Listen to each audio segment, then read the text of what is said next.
चाहिँ सङ्घर्ष गरेको छ हामीले। अब सुत्ने अवस्था छैन खानेकुरो, अब यहाँ उहाँहरूले दिनुभयो भने त सुत्नु पर्यो त है। अर्थ मन्त्रालयमा खाट्लिएर सुत्ने कुरा गर्दै हुनुहुन्छ। सुत्नु पर्यो त हजुर, अब हामी त पर्दैन। किन सरकारले अर्थ मन्त्रालयमा सुत्ने वातावरण बनाइयो? होइन, वातावरण त्यो भयो त हजुर। अब हाम्रो तपाईँको चाहिँ अब यो वातावरण उहाँहरूले बनाउने निर्णय गरिसक्नुभयो।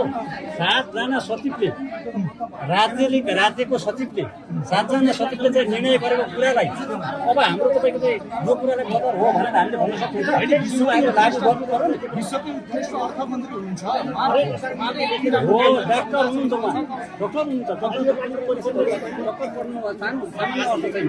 हामी पनि पढाले केही पढा लेखा मान्छे हुनु त दुःख गरेको छ, हो, सङ्घर्ष गरेको छ। 22 वर्ष तपाईँको चाहिँ सङ्घर्ष गरेको छ हामीले। 20-22 वर्षसम्म सङ्घर्ष गरेको पराका कर्मचारीहरूले केही सेवा सुविधा दिनै तपाईँको चाहिँ अहिले उसले ऋतुवाद जान पनि पब्लिकको त्यता दियो अरे, पब्लिकको ठेकदार मार्फत जाने अरे, ठेकदार मार्फत जाने अरे, कुनै पनि तपाईँको कुनै एङ्गलमा जाने अरे, यसो गर्ने अरे, 1 महिना उसलाई म्याथ थप्ने अरे, उसलाई तलब नदिने अरे, उसलाई जेलादारीमा झार्ने अरे, उसलाई त के गर्नुपर्ने अरे। के बाबा सकिन्छ, क्षमता भयो तपाईँको बस्छ, क्षमता नभए निक्लिन्छ। एउटा कुनै पनि क्राइटेरियामा त जानु पऱ्यो नि त, इन्टरभ्यूमा ल्याउनु पऱ्यो नि, पाइन्छ नि त होइन र। त्यो त त्यतिसम्म गरे पनि त एउटा चाहिँ हुन्थ्यो। अब सुत्ने अवस्था